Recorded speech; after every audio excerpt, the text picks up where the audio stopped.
Imagine کیجئے آج سے کئی ہزار سال پہلے کی دنیا.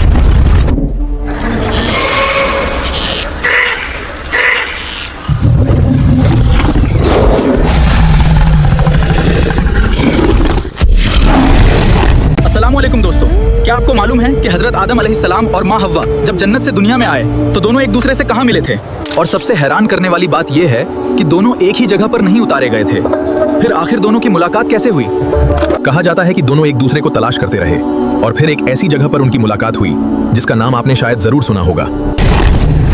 نہیں، یہ ڈائناسور والی نہیں، بلکہ حضرت آدم علیہ السلام والی دنیا. وہ دنیا جب ہمارے والد حضرت آدم علیہ السلام اور ہماری ماں حوا کو جنت سے اس دنیا میں بھیجا گیا، تب وہ دونوں زمین پر آ کر ایک دوسرے سے جدا ہو گئے. آدم علیہ السلام چلتے رہے، ڈھونڈتے رہے، ماں حوا کی یاد لیے ایک سمندر سے دوسرے سمندر.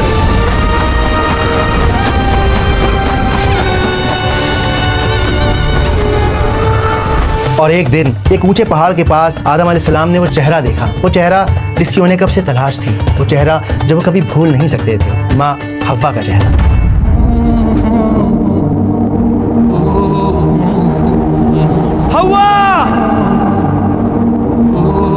حوا! اور آپ نے کہا، شاید آپ نے کہا، عرفہ، پہچان لیا، جان لیا. عرفہ، پہچان لیا، جان لیا. عربی زبان میں عرفہ کا مطلب ہوتا ہے پہچان لینا یا جان لینا. جہاں اما حوا اور حضرت آدم علیہ السلام کی ملاقات ہوئی، آج دنیا اس جگہ کو جبل رحمت کے نام سے جانتی ہے. الگ الگ اسلامک اسکالرز کی الگ الگ اوپینینز ہیں، کوئی اس بات کو مانتا ہے اور کوئی اس بات کو نکارتا ہے، لیکن سارے علماء اس بات کو ضرور مانتے ہیں کہ عرفہ کے میدان میں کوئی خاص بات ہے، ایک ایسی خاص بات جو اس عرفات کے میدان کو بہت زیادہ امپورٹنٹ بناتی ہے. لبیک اللہم لبیک. اتنا زیادہ امپورٹنٹ، اتنا زیادہ خاص کہ وہ حضرت آدم علیہ السلام کی کہانی سے بھی زیادہ خاص اور اہم ہے. عرفہ کا میدان بے انتہا گرمی، چلچلاتی دھوپ، کوئی محل نہیں، کوئی چھاؤ نہیں، لیکن اسلام کے سب سے امپورٹنٹ فرض کو پورا کرنے کے لیے عرفات کے میدان تک پہنچنا ایک شرط ہے، ایک ایسی شرط کہ اگر آپ عرفات کے میدان میں نہیں پہنچے تو آپ کا حج مکمل نہیں ہوگا. اور آج سے 1400 سال پہلے اس میدان میں ایک ایسا خطبہ دیا گیا جسے اللہ کے نبی صلی اللہ علیہ وآلہ وسلم نے اپنی پوری زندگی کا سب سے زیادہ اہم پیغام، سب سے زیادہ اہم خطبہ قرار دیا. اور یہی عرفہ کا وہ دن ہے جب شیطان سب سے زیادہ ذلیل ہوتا ہے، اور یہی وہ دن ہے جب رب ذی الجلال والاکرام سب سے زیادہ لوگوں کو جہنم کی آگ سے بچاتا ہے.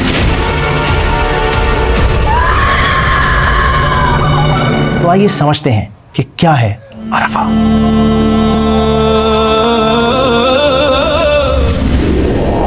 لبیک لا شریک لک.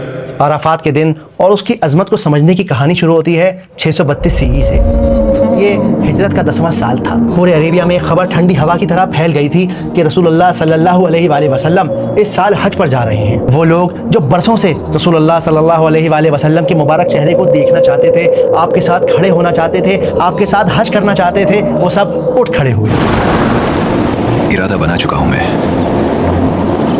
رسول اللہ صلی اللہ علیہ وسلم کے ساتھ حج کرنے کا، اور مکہ یہاں سے کافی دور ہے. مجھے فرق نہیں پڑتا کہ یہاں سے مکہ کتنا ہی دور کیوں نہ ہو، میں چاہوں گا تم بھی میرے ساتھ چلو. صحیح کہتے ہو. یہ موقع بار بار نہیں ملتے. کاروبار اور تجارت تو چلتی رہے گی، لیکن اپنے نبی صلی اللہ علیہ وسلم کے ساتھ حج کرنے کے موقع بار بار نہیں ملا کرتے. سیریا سے، یمن سے، مدینہ سے، دور دور کے علاقوں سے حج پر جانے کی تیاریاں شروع ہو گئیں. باپ، بھائی، بیٹے، دوست، پڑوسی سب چل پڑے اپنی نبی کی شان، اپنے نبی کے مبارک چہرے کو دیکھنے کے لیے، آپ کے ساتھ حج کرنے کے لیے وہ سب چل پڑے. جو جس طرح پہنچ سکتا تھا وہ اس طرح پوری رفتار سے اپنے سفر پر نکل پڑا. اور دیکھتے ہی دیکھتے کچھ ہی دنوں میں سب لوگ مکہ میں جا کر جمع ہو گئے. ان سب نے اللہ کے نبی کے ساتھ خانہ کعبہ کا طواف کیا، صفا اور مروہ کے چکر لگائے، مینا پر شیطان کو کنکریاں ماری. لبیک ان الحمد لک. اور پھر یہ سب عرفات کے میدان میں جمع ہو گئے. کتابوں میں یہ بات مینشن ہے کہ اس روز 1 لاکھ سے زیادہ مسلمان اس عرفات کے میدان میں موجود تھے. اور انہی لوگوں کے سمندر کے بیچ ایک چھوٹا بچہ نبیت ابن شریط رضی اللہ عنہ پہلی بار اپنے والد اور چچا کے ساتھ حج پر آئے تھے. نبیت کے والد نے دور سے اشارہ کر کے بتایا، نبیت، کیا تم وہاں اس شخص کو دیکھ رہے ہو؟ کون شخص بابا؟ وہ جو وہاں سب سے زیادہ خوبصورت لگ رہے ہیں. جی مجھے نظر آ گئے، وہی نا جو اونٹنی پر سوار ہے؟ ہاں وہی. والد نے ایک فخری انداز میں کہا، بیٹا وہ اللہ کے رسول محمد صلی اللہ علیہ وآلہ وسلم ہے. कुछ लम्हे, कुछ बातें, कुछ यादें आपके और हमारे जहन में हमेशा के लिए नक्श हो जाती हैं। नुबैत की ज़िंदगी में भी ये वही मौका था जब रसूलुल्लाह सल्लल्लाहु अलैहि वसल्लम से जुड़ी ये बात उनके दिल पर नक्श हो गई। नुबैत रज़ियल्लाहु अन्हु रसूलुल्लाह सल्लल्लाहु अलैहि वसल्लम के मुबारक चेहरे की तरफ दिल भर कर देखते रहे और कुछ देर बाद आप सल्लल्लाहु अलैहि वसल्लम अपनी ऊँटनी पर सवार हुए ताकि लोगों का ये हुजूम आप सल्लल्लाहु अलैहि वसल्लम को देख सके, आपकी बात को सुन सके। हज़रत अब्बास और हज़रत अली रज़ियल्लाहु ताला अन्हु इस भीड़ में खड़े हुए थे ताकि रसूलुल्लाह सल्लल्लाहु अलैहि वसल्लम की आवाज़ को दूर दूर तक पहुंचाया जा सके। और फिर आपने लोगों की तरफ देखा और कहा कि ए लोगों, मेरी बात ध्यान से सुनो, शायद ये मुमकिन है कि अगले साल तुमसे मुलाकात ना हो सके। रसूलुल्लाह सल्लल्लाहु अलैहि वसल्लम की इस बात ने लोगों को हैरानी में डाल दिया। हुजूर ने ऐसा क्यों कहा? क्या ये किसी बड़ी बात का इशारा है? क्या मतलब? रसूलुल्लाह क्या कह रहे हैं? और फिर आपने फरमाया कि ए लोगों, किसी का दिल ना दुखाओ, ना किसी मजलूम का माल खाओ, और जो गरीब हैं उन्हें वही खिलाओ जो खुद खाते हो, और ब्याज से दूर रहो, और याद रखो कि हर मुसलमान दूसरे मुसलमान का भाई है, और एक दूसरे की जान, माल और इज्जत की हिफाजत करो। और फिर अचानक आपकी आवाज़ में एक दर्द उमड़ पड़ा और आपने कहा कि औरतों के मामले में नरम रहो और अल्लाह से डरो, क्योंकि तुमने अल्लाह का नाम लेकर उन्हें अपने लिए हलाल किया है, तो उनका हक न खाओ, उन पर जुल्म न ढाओ, और औरतों पर यह फर्ज है कि वो अपने शौहर के साथ वफा करें। और देखो, भटक न जाना, मैं तुम्हारे लिए अल्लाह की रस्सी को छोड़े चले जा रहा हूँ। अगर तुमने इस रस्सी को मजबूती से पकड़े रखा तो देखना कभी ठोकर न खाओगे। और फिर अल्लाह के नबी ने कहा कि ए लोगों, याद रखो, मेरे बाद कोई नबी नहीं और तुम्हारे बाद कोई उम्मत नहीं, लिहाजा अपने रब की इबादत करना, 5 वक्त की नमाज पढ़ना, रमजान के रोजे रखना, खुशी खुशी अपने माल की ज़कात देना, अपने परवरदिगार के घर का हज करना और अपने हुक्मरानों की अताअत करना। ऐसा करोगे तो तुम अपने परवरदिगार की जन्नत में दाखिल होगे। और फिर रसूलुल्लाह सल्लल्लाहु अलैहि वसल्लम ने लोगों के इस हुजूम पर एक निगाह डाली, उन सब से पूछा कि एक रोज तुमसे मेरे बारे में सवाल किया जाएगा, बताओ कि तुम उस दिन क्या जवाब दोगे। वो सारी आवाज़ें, वो इंसानों का सारा समंदर एक साथ बोल पड़ा, या रसूल अल्लाह, हम इस बात की गवाही देते हैं हम इस बात की गवाही देते हैं कि आपने अल्लाह का पैगाम हम तक पहुंचा दिया।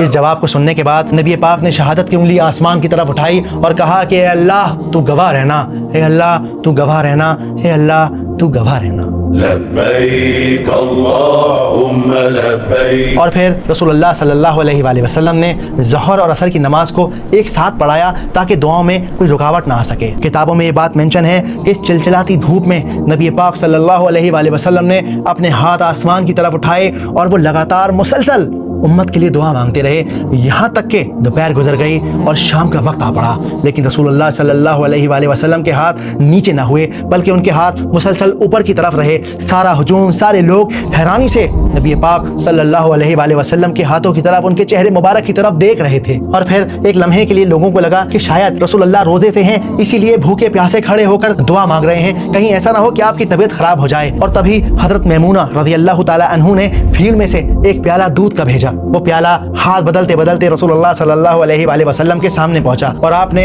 एक हाथ आसमान में उठाए सबके सामने उस प्याले से दूध पिया ताकि उम्मत को यह मैसेज दिया जा सके कि हाजियों के लिए अराफात के दिन रोजा रखना जायज़ नहीं। और फिर आप बगैर रुके, बगैर थके, बिना किसी झिझक के अपनी उम्मत की मग़फ़िरत के लिए दुआ मांगते रहे। किताबों में ये बात भी मेंशन है कि अल्लाह सुब्हानहू तआला ने इसी दिन सूरह माइदा की आयत को नादिल किया, अल यौमा अकमलतु लकुम दीनुकुम, कि मैंने आज तुम्हारे लिए तुम्हारे दीन को मुकम्मल कर दिया है। In Surah Al-Ma'idah, we have that famous verse in the Quran, one of the final verses, in which Allah says, "Today I have completed this religion for you, and I have perfected my favors upon you." आज मैंने तुम्हारे लिए तुम्हारा दीन कामिल कर दिया है और अपनी नेमतें तुम पर पूरी कर दी और तुम्हारे लिए इस्लाम को बतौर दीन पसंद कर लिया। इस आयत को सुनकर लाखों खड़े सहाबी खुशी से झूम उठे, लेकिन इस भीड़ में एक इंसान फूट फूट कर रो रहे थे। वो थे उमर रज़ियल्लाहु ताला अन्हु।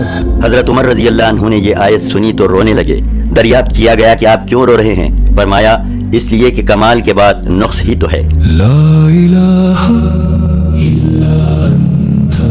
ये सहाबी समझ गए थे कि अब रसूलुल्लाह सल्लल्लाहु अलैहि वसल्लम का इस दुनिया से पर्दा करने का वक्त करीब है। और फिर हुआ भी वही कि इस खुतबे के तकरीबन 80 या 82 दिन के बाद आप सल्लल्लाहु अलैहि वसल्लम इस दुनिया से पर्दा फरमा गए। लोगों सुनो, रसूलुल्लाह अब नहीं रहे,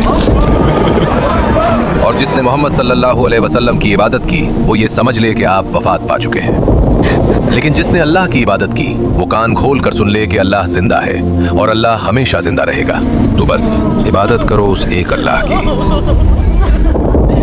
ये सब सुनकर देखकर ऐसा लगता है ना कि काश हम भी वहाँ मौजूद होते, हम भी रसूलुल्लाह सल्लल्लाहु अलैहि वसल्लम के मुबारक चेहरे का नूर देखते, उनके साथ हज करते, तवाफ करते, आपके साथ खड़े होकर दुआ मांगा करते, या कम से कम आज हम अराफात के मैदान में मौजूद होते, हाजियों के साथ अराफात के मैदान की तरफ जाते, वहाँ खड़े होकर दुआ करते। लेकिन पता है क्या है, अल्लाह सुब्हानहू तआला ना बड़ा रहीम है। उसने कहा कि जो लोग आज हज के मैदान में मौजूद नहीं हैं, अपने घरों में बैठे हुए हैं, वो अराफात के दिन का रोज़ा रखें। और वो रब्बुल जलाल वल इकराम इतना रहमान है कि वो आगे आने वाले एक साल के गुनाहों को और पिछले गुजरे हुए एक साल के गुनाहों को माफ़ कर देगा। बस शर्त यह है कि आपके रोज़े में जान होनी चाहिए, आपकी नियत साबित होनी चाहिए। हसन अल बसरी मेंशन करते हैं कि बसरा में जब इब्न अब्बास रज़ी अल्लाह ताला अन्हु को जब गवर्नर बनाया गया, तब आप वहाँ पहले इंसान थे जिन्होंने अपनी लोकल मस्जिदों में असर के बाद लोगों को जमा होने का और हाजियों की तरह दुआ करने की शुरुआत की। इसे अरबी में तारीफ कहा जाता है। और आज हम लोग भी इस बात को दोबारा से रीएनैक्ट कर सकते हैं। असर और मगरिब के दरमियान मस्जिद में रुक कर अपने माँ बाप की, अपने बच्चों की, आने वाली नस्लों की, गुजरी हुई नस्लों की सबकी मगफिरत को मांग सकते हैं। याद रखिए कि अराफात का मैदान कोई सऊदी अरेबिया की सिर्फ एक जगह नहीं है, बल्कि ये एक एहसास है, ये एक कैफियत है, ये वो लम्हा है जब आदम अलैहिस्सलाम ने अपनी तौबा की कबूलियत को पहचाना, जब अबू बकर और उमर रज़ी अल्लाह ताला अन्हु ने रसूलुल्लाह सल्लल्लाहु अलैहि वसल्लम की जुदाई के गम को महसूस किया। ये वो लम्हा है जब नबी पाक सल्लल्लाहु अलैहि वसल्लम ने 1 लाख से ज्यादा सहाबाओं से पूछा कि जब क़यामत के रोज तुमसे पूछा जाएगा तो बताओ कि तुम क्या जवाब दोगे। और आज वो वक्त, वो लम्हा फिर से मौजूद है। वो सारे लोग दोबारा से अराफा के मैदान में मौजूद हैं। वही कैफियत, वही चिलचिलाती धूप, वही एहसास, वही तकलीफ, और सिर्फ इस बात की उम्मीद कि वो रब्बुल जलाल वल इकराम, वो अल्लाह सुब्हानहू व तआला उन सब की मग़फ़िरत करेगा। एक अराफा वो है और एक अराफा ये है जो मेरे और आपके सीने में चल रहा है, जो मेरे और आपके अंदर सवाल कर रहा है कि जब नबी पाक का पैगाम तुम्हें भी मिल चुका है और जब वो रब्बुल जलाल वल इकराम आसमान दुनिया पर आकर मग़फ़िरत बांट रहा है, तब तुमने हाथ अपने क्यों नहीं उठाए, तब तुम क्यों नहीं गिड़गिड़ाए, तब तुम सजदे में क्यों नहीं गिरे? क्या तुम ये समझते हो कि तुम्हारी मग़फ़िरत हो गई है? अल्लाह जब हिदायत तूने बख्शी है तो इस पर इस्तिक़ामत अता फरमा। रब्बना तक़ब्बल मिन्ना इन्नका अंतस समीउल अलीम व तुब अलैना इन्नका अंतत तव्वाबुर रहीम। हमारी ख़ज़ाओं से दरगुजर, हमारे गलतियों को माफ़ फरमा, हमारे गुनाहों को बख्श दे, अल्लाह कोताहियों से ज़र्फ़ नज़र फरमा, अल्लाह हमारी तक़सीरात को माफ़ फरमा, अल्लाह अपनी जनाब में इस तरह हाज़िर कर कि तू हमसे राज़ी हो। उम्मीद करता हूँ कि इस वीडियो को देखकर आप लोगों का दिल थोड़ा सा नरम हुआ होगा, अल्लाह सुब्हानहू व तआला के करीब गया होगा। अगर हो सके तो मुझे और मेरी फैमिली को, मेरी टीम को अपनी दुआ में याद रखिए। सच कहूँ दोस्तों, इस वीडियो को देखकर मैं भी अंदर से बहुत इमोशनल हो गया, क्योंकि इस वीडियो से हमें सिर्फ एक वाकया जानने को नहीं मिला, बल्कि अपनी ज़िंदगी के लिए बहुत बड़ी सीख भी मिली। और यही वजह है कि ऐसी बातें सिर्फ सुननी नहीं चाहिए, बल्कि अपनी ज़िंदगी में भी उतारनी चाहिए। अल्लाह हमें सही रास्ते पर चलने की तौफीक दे, आमीन।